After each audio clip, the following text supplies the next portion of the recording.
The night is very special. We are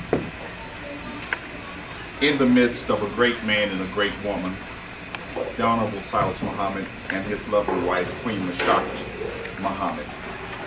And we're in the midst of great people. You, the Afro-descendant nation. You are a powerful people. A people prophesied to eventually rule the world.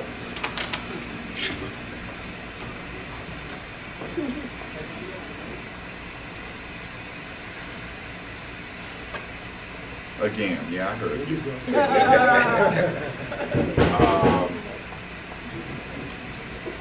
So let me get it out of the way for Zania. The Honorable Silas Muhammad has written a book called In My Next Life. You need to read that book. My mind is on presenting this information, and Zania told me, well, talk about his book.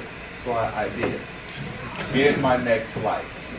We're in the next life now. But I won't spoil the book for you. Read the book. But I will try to explain why you need to take on this term Afro-descendant. Now there's a PowerPoint playing in the background. So if you will position your chair so you can see the PowerPoint. Through the suffering, we were dehumanized. That's right. And we were made into a new and nothing people. So when I say we were made into a new and nothing people, you could say, how is that so? I mean, I've got a voice, I've got a mind, I've got hands, I've got legs. How can you call me a nothing people? We, as a collected people, lost our identity. And the Honorable Silas Muhammad said to us years ago, is it more important to know your God or to know your identity? I'd like to answer that for you tonight. For if you've lost your identity, you're susceptible to accept anyone's God. Come on. That's right. Say it again. That's right. If you don't have your identity, you are susceptible to accepting anyone's God. That's right. So it's better for you to know your identity than to know your God. As a collected people, we lacked an identity to describe our experience, and thus we became a new people due to our experiences. We're today no longer Africans. When you look at the African, you'll see a similarity, but you see a difference, don't you? And when they look at us, they see a similarity, yet they see a difference. We were, I'm searching for deracinated. It's the term the Honorable Silas Muhammad used. Wiped clean. Wiped clean. You can't remember what language you spoke. That's right. Not even one syllable of it. You can't remember what culture you practice. Through slavery, he systematically destroyed us as a people. And we became this new and nothingless people. In fact, according to the way the UN sums it up, a stateless people. A people stuck somewhere, but it's not their state. So another way to describe it politically, you suffered civil death. You became a new and nothing people, wiped clean. Webster defines identity as who someone is, the name of a person, the qualities, beliefs, etc. that make a particular person or a group different from others. So it's just not, an identity is just not about an individual. It could be about an individual or about an individual and those people in community with that individual who have some likeness. Yep. Without an identity, we are virtually unidentified and unknown. Tonight I want to talk to you about your new identity. It's called Afro-descendant. And now you help me beat the drums to get this term out there to our people. That's right. Who are Afro-descendants? Now the very first person, before we even could come up with a concept, about 1989 or so, the Honorable Silas Muhammad dispatched his wife, Mashaki Muhammad. And she went out internationally to the Netherlands. And there, she began to learn a little bit about the international world. We were working with a group before we had our own group called UNPO, Unrecognized Nations and People Organizations. She learned a lot out there internationally. She was working with, at the time, a group, Dr. Clyde. She is an attorney and well equipped to do this work for the Honorable Silas Muhammad. So she was the very first person to go out internationally, even before he did. Well, about 1994, the Honorable Silas Muhammad put together a resolution, 1503. And inside of this resolution, he and his wife were able to get it into the hands of some people in the United Nations. And there, while in the United Nations, Mr. Muhammad recognized that we needed our own NGO. What's an NGO? A non-governmental organization versus using someone else's. We needed our own. So he gave instructions to a white woman by the name of Ida Hakeem to form an NGO, a non-governmental organization. Now the UN, let's make sure we clear it up, can't grant you reparations. I know you hear the term reparations. Yes. We didn't go to the UN for reparations. We went to the UN to what? Reconnect or reestablish our identity. That's right. And so while out there in the UN, the Honorable Silas Muhammad found out that we didn't exist. That the UN themselves had forgot about us. He, Queen Mashaki, and Ida Hakeem, and we'll get to it later in the PowerPoint presentation, have made over 30 trips, back and forth. Not every one of them making every trip to the UN in Geneva, Switzerland. So they said we didn't fit. They said to the Honorable Silas Muhammad, we thought that you were okay in America. Because we had become clones of the white man. That's right. We talked white. Yep. We worshiped in his religion. We did his culture. Let me show you we're white. Here comes Peter Cottontail, hopping down the bunny trail. Hippity. Whose culture is that? But just about a week ago, did your children, or did children that look like us, paint eggs and hide them and go Easter egg hunting? That's right. That's it.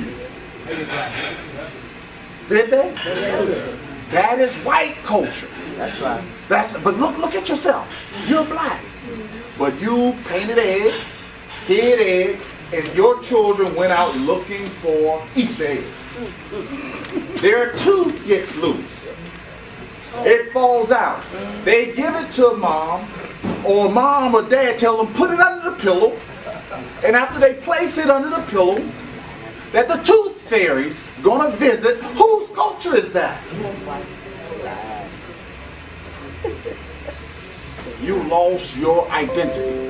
So is it more important for you to know your identity or to know your God? That's right. Why is it so important to know your identity? So you won't accept anything. Now, we're coming up a little bit before we get to this slide. Mr. Muhammad wants us to identify ourselves. Since the UN say they didn't find a place where we fit, he said, well, find a place where we fit. So these sub-commissioners, who are really officers of the United Nations, based on his resolution, began to study plantation slavery and the lingering effects of plantation slavery. And during their study, they were cautioning him that the UN is not a place where you come and discuss religion. So he had to become a political person, he, his wife, and Ida Hakeem, and do interventions, which were about 5 minutes long. They limit your time. He had to become political, although he still took the teachings of the Lost Foundation of Islam, wrapped them up in some clothes, and put it out in a political way. Although it was what we had been taught by the Honorable Elijah Muhammad, in a political format. These sub-commissioners would do interventions. They would write. And part of their writing was really lessons for him and his entourage that was out there. They would write things like, there's this people who were dead and now they're coming back to life. Politically, it's called ethnogenesis, resurrecting the dead. A rebirth of a people. In the church, we said there would be a resurrection of the dead. That's us. In the UN, it's called ethnogenesis, a rebirth of a people coming back to life who have been dead. That's right. So he said, give us some forums, UN, so we can get our people together. One of the most important forums occurred in the Western Hemisphere in La Ceiba, Honduras. There was about 19 countries from the Western Hemisphere in March of 2002. Didn't quite get from me in my report. I didn't do due diligence. This term Afro-descendant. I was still pushing Lost. So we went to Montreal, Canada together. And he put me up on the stage again. Go and push the term Lost Found Peoples. And I did. And them sisters ate me alive. What do you mean, lost found people? I ain't lost. I'm right there from Chicago, Illinois. I know who I am. My mother and father moved up there from Mississippi. You call me a lost found people. They ate my lunch. I was mad. Can I use the term? I was pissed off. I wanted to take the basketball. You know how it's your ball and you're playing ball on the court. You won't take the basketball, and Ms. Vaughn said, wait a minute, you can't take the basketball and leave. You got to still allow them to play. But I was upset. Well, in Honduras, La Ceiba, he heard this term for himself, Afro-descendant. And they had already organized. And they had a sister from Cuba who was running that whole Afro-descendant. He says, but what does it mean? And they hadn't had that kind of forethought. He said, well, let's give definition to it. I'm ready, Councilman. Let's give definition to it. So Mr. Muhammad put some notes down on Afro-descendant. He backed off of Lost Found People and accepted the term Afro-descendant. So if you think the Lost Foundation of Islam came up with the term Afro-descendant that we're buying into, we did. Mr. Muhammad acquiesced to it based on it already being an agreed upon term globally by our people in the slavery diaspora. Do you hear me? But he was the one that penned definition to it. So who are the Afro-descendants? It refers to people who were, one, forcibly dispossessed of their homeland, Africa. Does that fit you? Yes. Number two, were transported to the Americas and the slavery diaspora for the purpose of enslavement. Does that fit you? Yes. Yes. Number three, These people were subjected to slavery.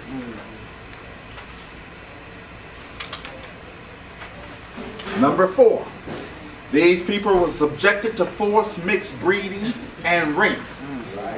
So we look a little bit different than the African brothers and sisters because we've got different blood running through our veins. Some black blood, some white bloods, right?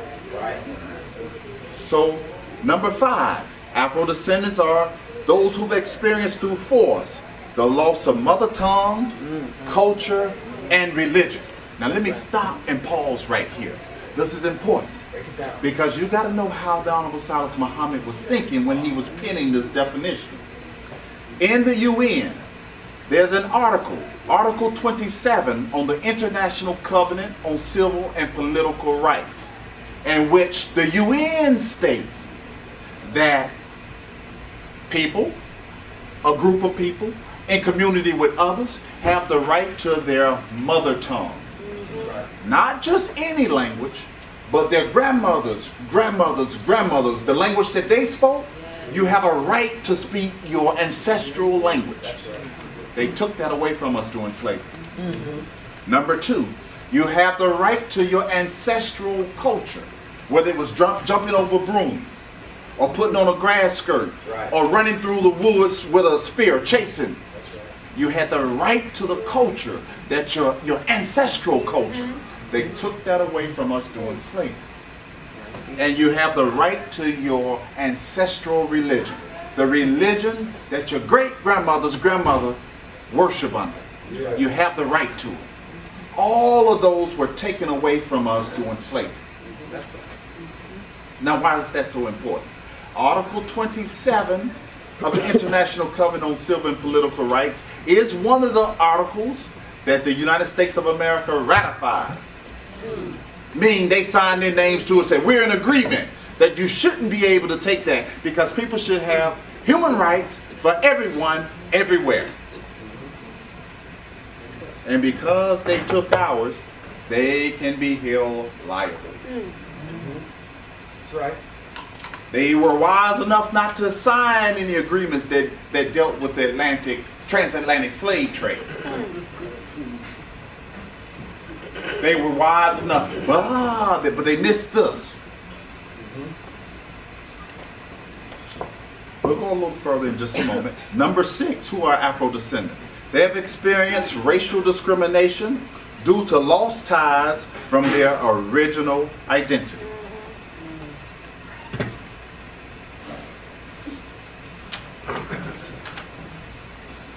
Now let's talk about one of the sub-commissioners who was giving Mr. Muhammad some hints.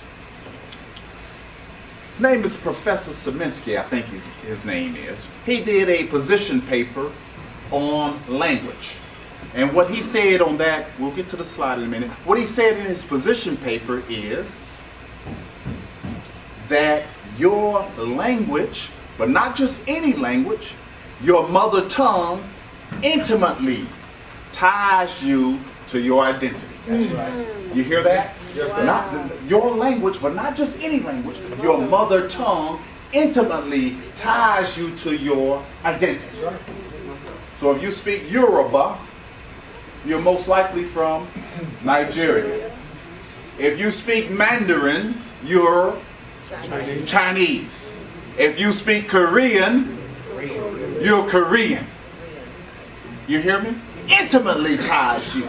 If you speak Arabic, you're Arabic. You're Iranian. You're Saudi Arabia. You're Arabian. It intimately ties you. You speak English. It ties you to England. You speak English. It ties you to England. Because they destroyed you during slavery and made you clones of themselves. A state can speak. So today, I speak English pretty well. I can roll the R's, dot the I's, cross the T's, but I'm not white. But if I was speaking today,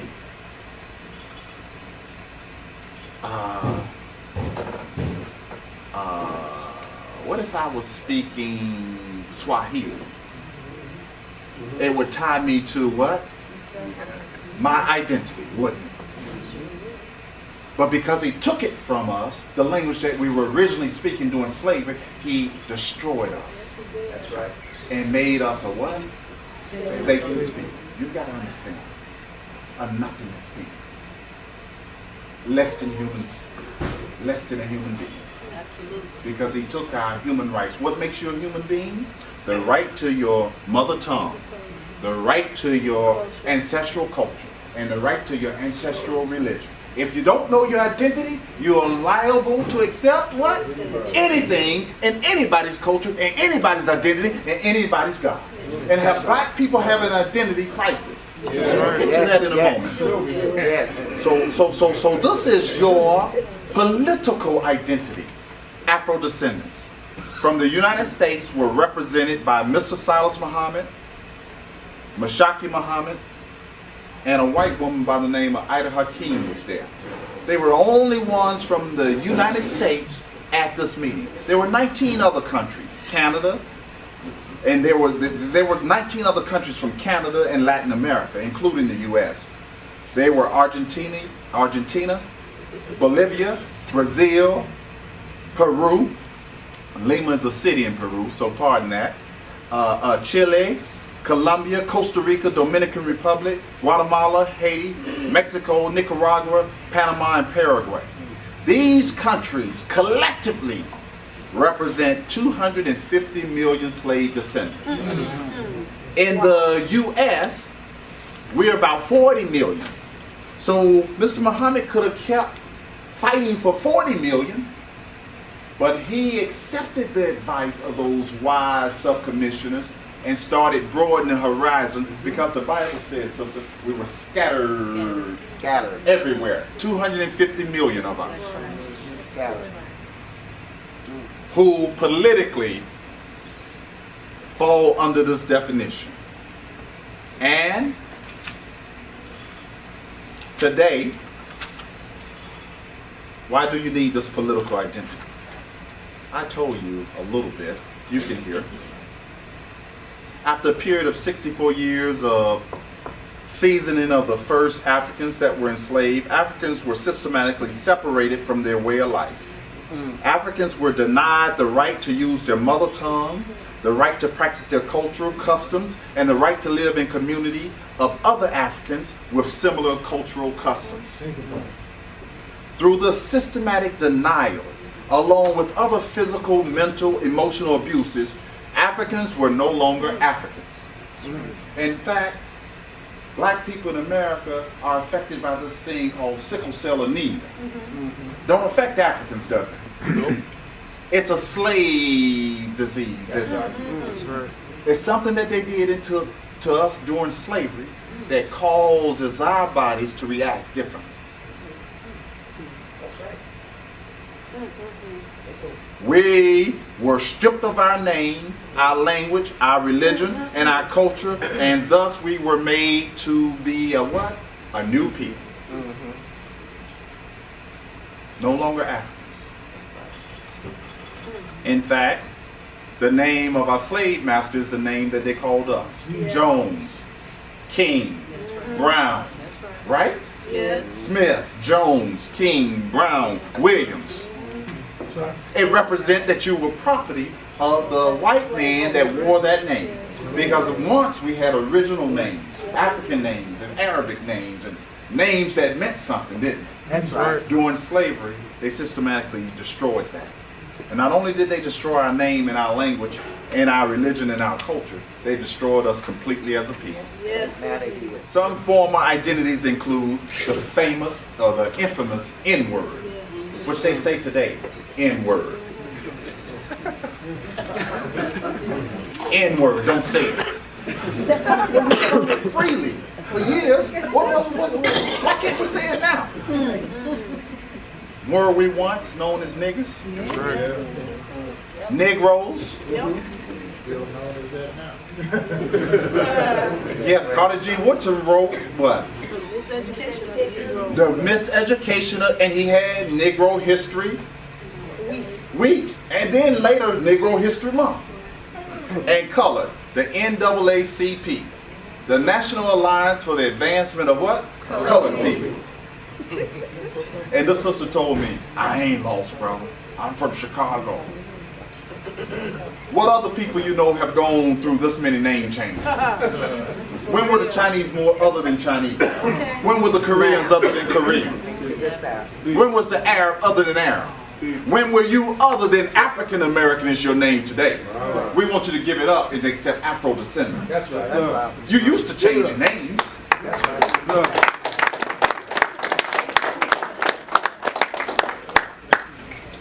We went through a period when Honorable Elijah Muhammad was here where he said, you are the Asiatic black man, the maker, the owner, cream of the planet. They said, hey, that black name too strong. We need to change that.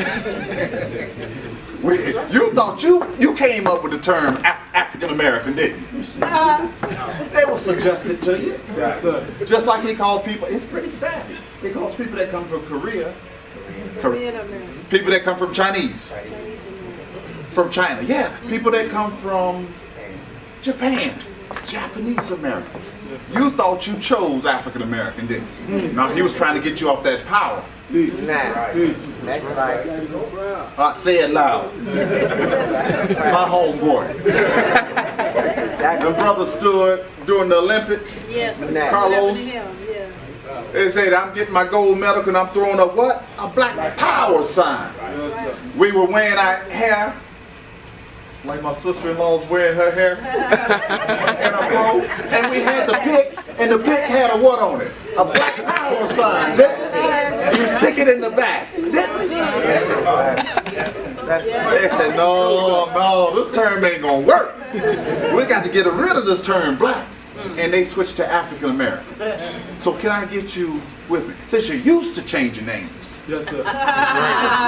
Since you're used to being, come on, Afro-descendants. Yes, Say it. Try it on. Afro-descendants. We Afro-descendants. We are Afro-descendants today. We're going to change this thing. We're going to accept the name that we chose. That's right. Change the game on it. As Tahama would say. Why did we need a new identity? An identity links a group of people to a nation and a government. That's right. An identity links a group of people to a nation and a government. Prior to this identity, Afro-descendants were grouped with white Americans and were virtually non-existent in the eyes of the world at the United Nations. We were clones of him. That's why I didn't have a place where we fit. Mr. Muhammad told us when he found out that we weren't humans, he cried like a baby. That's right. And said he had to find a way and that the UN would put together these forms and find a place where we could fit. The importance of government. Along with a new political identity, a government is needed. A government is the only apparatus in which reparations can be received. That's right. When the United States put Japanese citizens in concentration camps, Yes, sir. right? During World War II. Why did they pay reparations to the Japanese? Because Japan was saying, you treated our citizens, That's right. right? Yes. Who was there to say that for us? Nobody. Where was the government to defend us? So Mr. Muhammad says, you need a government that you can call your own. Yes. Right. Since you're a stateless person, you're stateless people in the U.S., you're not really represented in the U.S. Constitution, are you? How are you described in the United States Constitution? 3/5 of a human being. 3/5 of a That's human right. being. So you need a nation you can call your own. Through slavery, Afro-descendants' human rights were violated, thus making us eligible for reparations. The importance of government. Next slide. So this case of reparations can only be heard in the world courts and at the United Nations. But who can go to the United Nations? Nations. That's right. Nations. Individuals don't go to the UN. Nations of people go to the UN. Right. Civil rights issues are handled domestically with national governments. We've gone through that, haven't we? In the 60s, we went through civil rights in that battle. Right. And look what shape we're still in. Wasn't the answer. Human rights issues and violations are handled internationally at the United Nations. The importance of government. You remember way back when the United States decided to separate from the British Crown and create their own government? They had something called a Tea Party or something. A Boston Tea Party. Aren't you about ready to have a tea party? Their founding fathers drafted the Declaration of Independence. At the time that they drafted it, what condition were you in as citizens in America? Slave. We were slaves. That's right. So did they have this Declaration of Independence with you in mind? No. They regarded themselves as 13 separate sovereign states.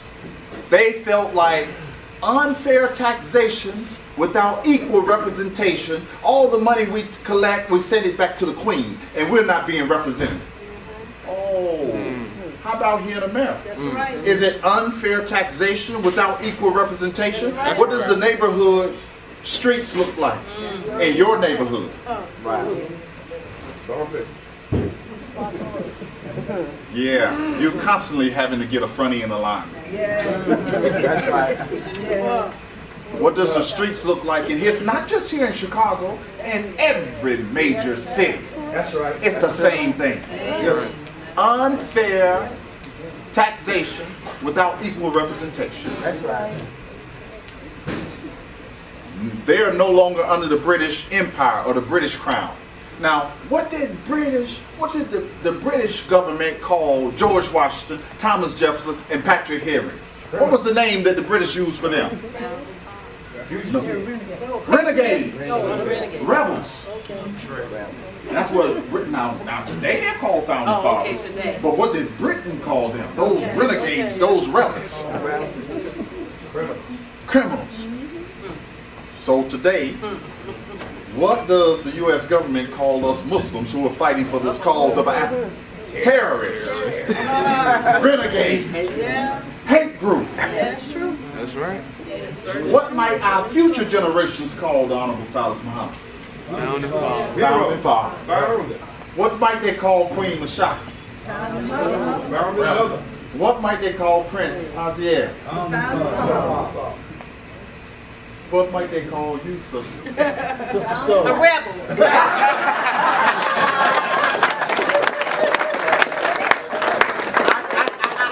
I can see the vision of black faces lined up on the walls who've done great things to establish this Afro-descendant nation. And we pay homage to them. And we pass by like they revere George Washington. They revere Thomas Jefferson. I can see our future generations paying reverence to the Honorable Silas Muhammad, to Queen Mashaka, to Prince Haziel, and to all the other great leaders that are to come as we establish this Afro-descendant nation. That's right. It's a worthy cause. That's right. Yes, it is. So they formed a new government and nation, and they called it the United States of America. We formed a new one, and we call it the Afro-descendant nation. With the help of the UN, it's a recognized term in the UN. Just like indigenous people, it's recognizes people who are indigenous to a land. So I might be a Seminole, or I might be Cherokee, or right? But in the UN, Cherokees are a protected group as indigenous people to America. Yes, they are. They are. So Afro-descendants, political identity, whether you're in the United States or whether you're in Brazil, or if you fit the definition, then you're Afro-descendant, and we should have protected rights in the UN. We're supposed to, that's right. So we're gonna put their UN army to the test. There you go. You'll protect others. Will you protect us? There you go. Right. Yes, yes, yes, yes, yes. Now this is an interesting slide, the importance of government. I was giving this presentation and I said, look at all the white people. I don't see them, but, and one brother said, it's a black man in there. I said, well, he was in the deep minority. And even if he was in there, this government and the signing of the Declaration of Independence wasn't for him and his people. Because at the time we were slaves. That's right. Yeah. The importance of government. Malcolm X stated in the autobiography of Malcolm X, page 361, the American black man needed to recognize that he had a strong, airtight case to take the United States before the United Nations on a formal accusation of denial of human rights. Right. Yes, we did, Malcolm. But at the time, we didn't have a government. We weren't quite ready yet. Today, we're ready. Oh, yes.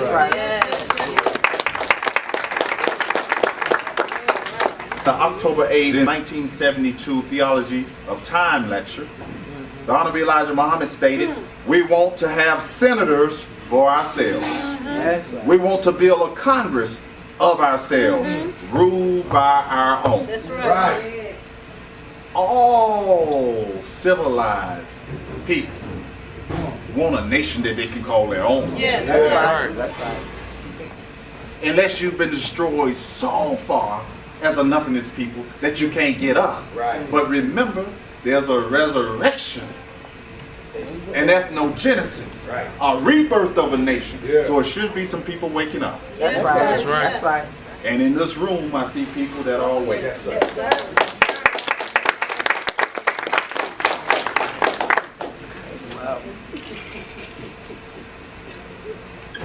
The importance of government. The Honorable Elijah Muhammad was questioned. You mean your successor will preside over a new Islam? Messenger Muhammad said, there will be no successor. There is no need for a successor when a man has got the divine truth and has brought you face to face with God. How will your resources be administered? Messenger Muhammad said, that will be carried on by the nation. After setting up the nation on the right way or right path to take care of themselves, they do not need any more instructions on that. They will follow it as the Constitution of America has been followed. Right. So he's hinting what? There's coming one day that these black people won't just be practicing religion, they would be talking about government. Yes. Now I gotta pause and tell you, we've been behind closed doors like he did, practicing. That's right. This man, with the support of his wife, Queen Mashaki, set us up to practice. Yes.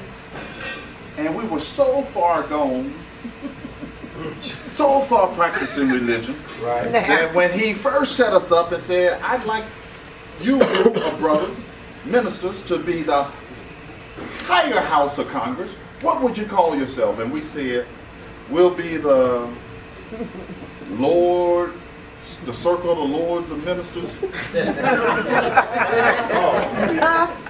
shook his head, he said, hardcore dumb ministers. So finally, after guessing, one brother said, we'll be called senators. He said, yes, senators. You'll be senators. And Honorable Elijah Muhammad said he wanted what? Senators. Will it be run by, other question, will it be run by the local mosque? Messenger Muhammad said, no, no, no. After this, the whole entire nation of black people, not Muslims, the whole entire nation of black people will be governed divinely. And the government will be a divine government and not something that is governed locally like we have today. We will have a divine government set up for us, and it will stand forever. That's right. We will not need any change. That's right. The Bible said we're looking for 144,000. How many? 144,000. That's a small number. That's a small number. But that's a big number to wake up from a civil death. That's right. To be completely wiped clean and complete. Sister, when you sung the song, You took me back to Augusta, Georgia. Yeah. I grew up in the Baptist church. And when I first came over to Mr. Muhammad, I was a college student. And my mom kind of looked, you a Muslim now? I said, yes, ma'am. She said, well, I can't say nothing bad about it because you sure look good. said, whatever you doing, I like it. Because when I came to him, I put the marijuana stick down. I put the wine bottle down. I stopped chasing. I married. I'm going to talk about her in a moment. It changed me for the better. That's right. It made me a person who was waking up. That's right. So my mom said, whatever he's doing, told me and my brother, keep doing it. You got my blessing. But I still love the good old Christian music. Make me feel good. Oh, it make you feel good, especially when you know there's awakening happening in our people. Yes, yes, yes. That we are the answer to the prayer That's right. that grandmother and grandfather and great-grandmother and Yes, mother prayed for. hallelujah. Right. We are the answer. Yes. Heaven on earth. That's what the book says. That's That's what it says. Heaven on earth. That will be done. All right, leave it alone. Leave it alone. And our Savior has arrived. Written by the Honorable Elijah Muhammad, page 113. The Honorable Elijah Muhammad mentions government 5 times. He states we must have a new government, a new ruler, and a teacher of that new government. Since it's not patterned after the order of the old government or the old world. Now, the white man came and said a few years back, we need a new world order. How can you, white man, bring about a new world order when the world has been under your order all the time? If it's going to be a new world order, it has to come from a new people. Is Afro-descendant a new people? Yes, sir. Yes. Then I think we're going to put forth the new world order. That's right. Amen.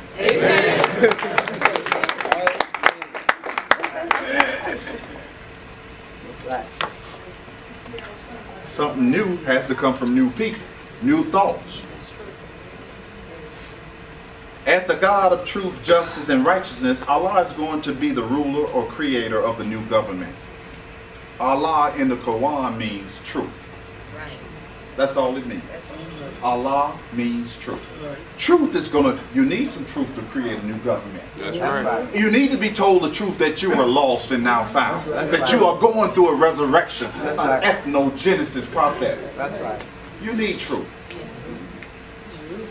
Then by no means can he carry any of the old world into the new kingdom of truth, justice, right. equality, and peace. We must have a new government and a new people to operate the new government. That's right. That's clear, isn't it?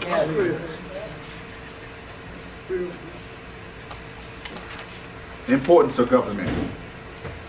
The government that was founded and fully constituted, let me read that again. The government that was founded and fully constituted is the Afro-descendant nation. This government is for Afro-descendants that meets the criteria set forth in the definition. All of us in this room meet the criteria. That's right. The government is designed to serve the needs of all Afro-descendants as a whole, regardless of religious or political views. That's right. Say it with me. This nation is for us all.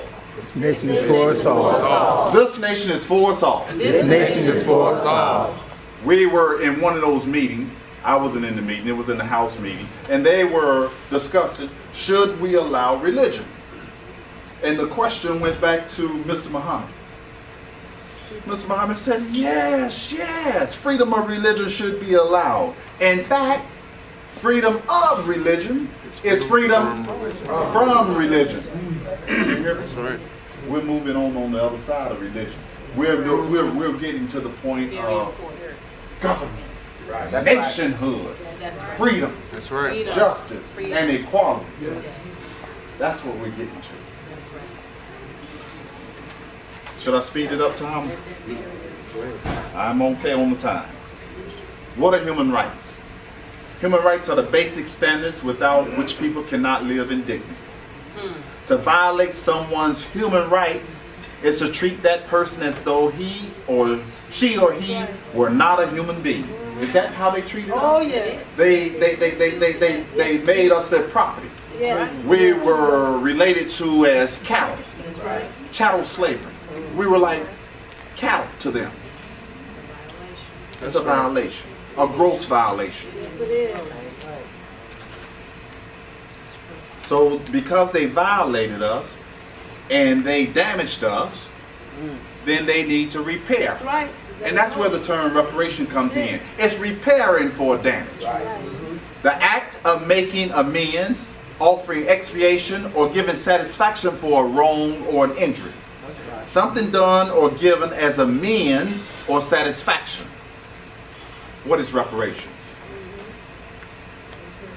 Reparations, next. Reparation is a principle of law that has existed for centuries, referring to the obligation of a wrongdoing party to redress the damage caused to the injured party. They'll say, well, you weren't here when we went through slavery. But my language was taken back then, and I still don't have it today. And the culture. My culture was taken back then. I still don't have it today. I went through this identity crisis. I didn't know whether to call myself nigger, Negro, colored, African American, black. So what you damage, the damage you caused then is a lingering effect. Yes, it is.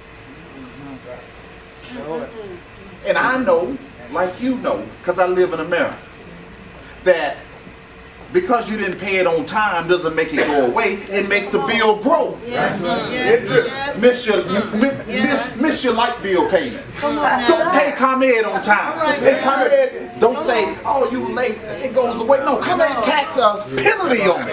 Don't pay your Visa bill on time. He said, I'm just going to have to kindly charge you $35 to $50 for not making an on-time payment. That's right.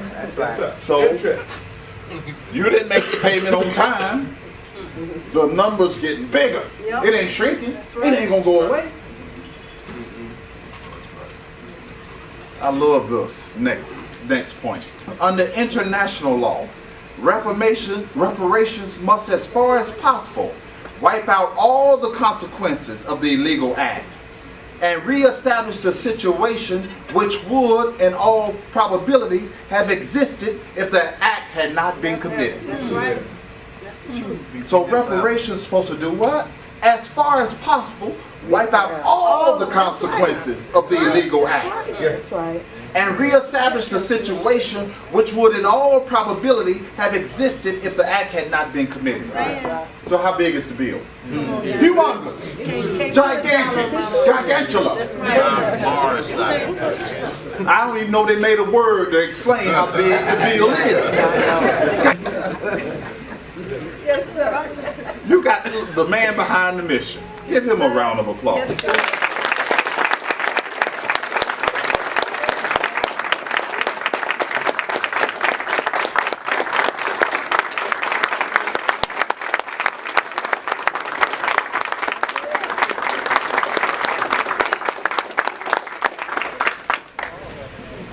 And we thank he and his beautiful wife for traveling all those hours. That's right.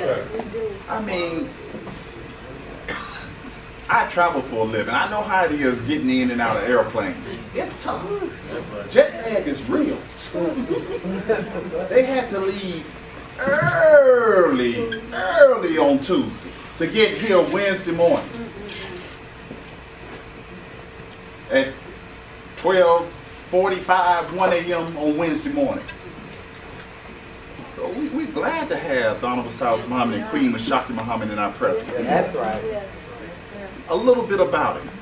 A thumbnail sketch, just a thumbnail sketch. The Honorable Silas Muhammad, he is a member and was a member of the Nation of Islam under the Honorable Elijah Muhammad, peace be upon him. He was the #1 top Muhammad Speak salesman in the whole entire Nation of Islam. Wow. He possesses degrees in mathematics and history, See? and also took law courses. In fact, he's so thorough in math, he was asking me one day about the rise and the run. I said, that's the slope intercept. Y equals mx plus b. He said, that's it. I said, what are you doing? He said, I'm trying to calculate how to hit my golf ball. The rise, and asked me what the rise and the to calculate his golf. Yes. Mr. Muhammad. Really though. But he used his education, especially the law courses. Right. Because to go out there in the UN with his wife, who has a law degree, who was president of GABWA, Georgia Association of Black Women. Well, all right. Yeah.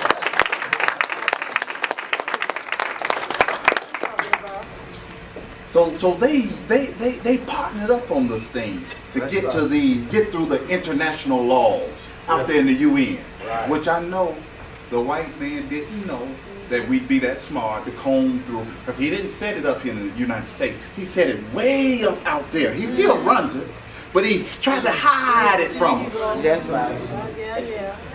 Yeah. And Mr. Muhammad picked the lock.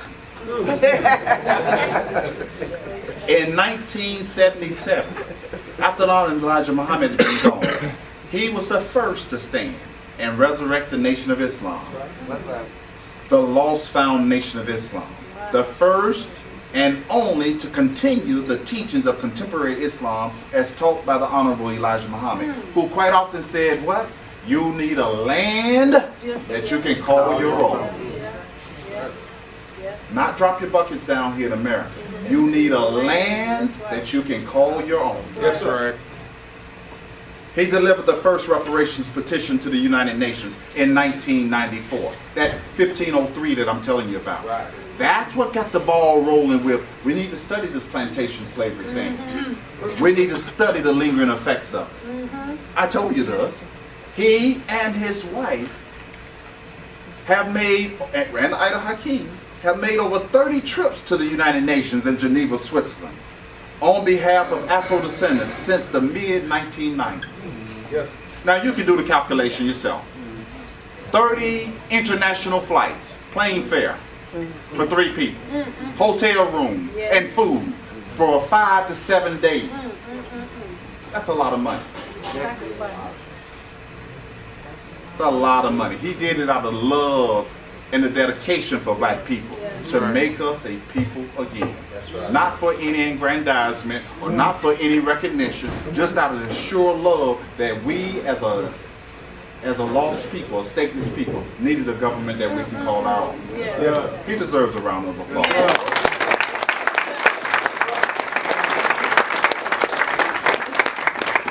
His oral statements and the work are fully transparent and are available to view at allforreparations.org. Right. So if you want to see what he was telling those sub-commissioners and those human rights commissioners in the UN, you can go and look it up, print it, and you can read every one of them that he put out there. Now I have them, but I'm not going to give you my copy. But you can go, I gave you where it is. Now look at this picture. This is a picture of, I don't like that thing is in the way. Move it up a little. Yeah. So here's a picture of Mr. Muhammad with his headset on. Perfect. And there's Queen Mashaki and there's Ida Hakeem in the UN. And these headsets they have on, you wear those because you're speaking in English. Other countries are speaking in whatever language, and they're translating for you so that if you speak English, they're translating English for you. If you speak in Spanish, they're translating in Spanish for you, depending on what headset you need. And this is Mr. Muhammad in the UN with his wife and Ida Hakeem. Next slide. There's another picture of Mr. Muhammad at the UN, looking quite dapper. There's another picture of Mr. Muhammad and Queen Mashaki Muhammad with the headsets on, getting down to business, nation building. That's right. And you need this document too.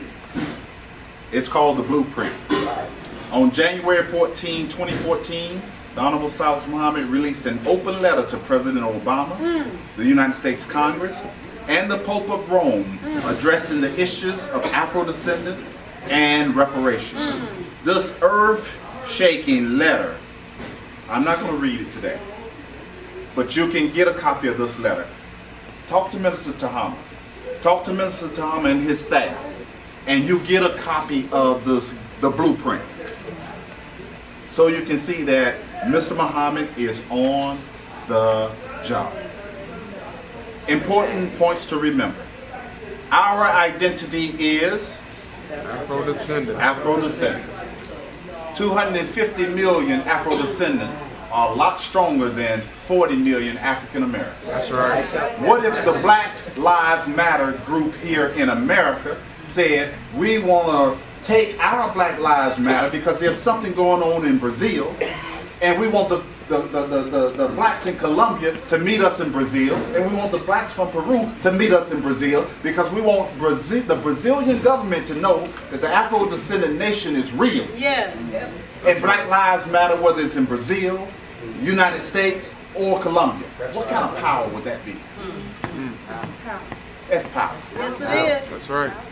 Mr. Muhammad said years ago, while I was still a young boy and not quite awake, a drip, a drop, a flicker, a flash. I said, what is he talking about? He was talking about the power of us coming together. The best way I can describe it, your faucet drips. Insignificant. You turn it up a little bit higher, you can catch a glass of water. Not bad. That water runs into a stream. That stream runs into a lake, Lake Michigan. That lake pulls into a bigger body of water, and then eventually you got Atlantic Ocean. And then now comes a typhoon, a drip, a drop. What's the power of a typhoon coming out of the Atlantic? Wow. That's your collective power, your political identity. Instead of 40 million or 3 or 4, a drip, a drop, you connect. And now the Moorish Science Temple is connected to the Lost Foundation of Islam. The Lost Foundation of Islam and the Moorish Science Temple connect with the Hebrew Israelite nation. The Hebrew Israelite nation, now we connect with Minister Farrakhan and the Nation of Islam there. The Nation of Islam and the Nation of Islam and the Hebrew Israelites and the Moorish Science Temple, we connect with the Marcus Garvey movement. And we connect with Black Lives Matter. And we connect with all the Christian churches and all the pastors and clergymen. Amen. That's right. In Cobra. We connect with In Cobra. We already connected with In Cobra. In fact, Brother Kalanji and Queen Mother Dorothy Lewis went to the UN with the Honorable Salis Muhammad and gave interventions. So that, now, I won't forget In Cobra, sister. But you can see the power of the drip, the drop.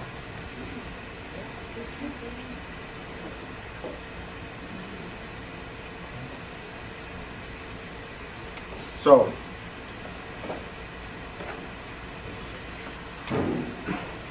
our important points to remember. A government is the apparatus used to receive reparations.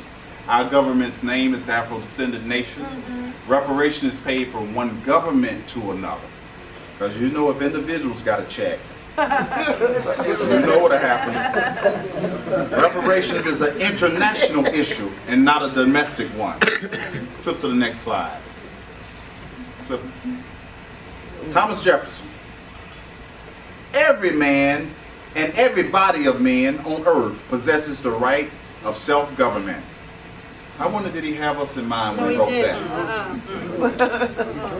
He told the truth, didn't he? That's right. Every man and every body of men on earth possesses the right of self-government, says Thomas Jefferson.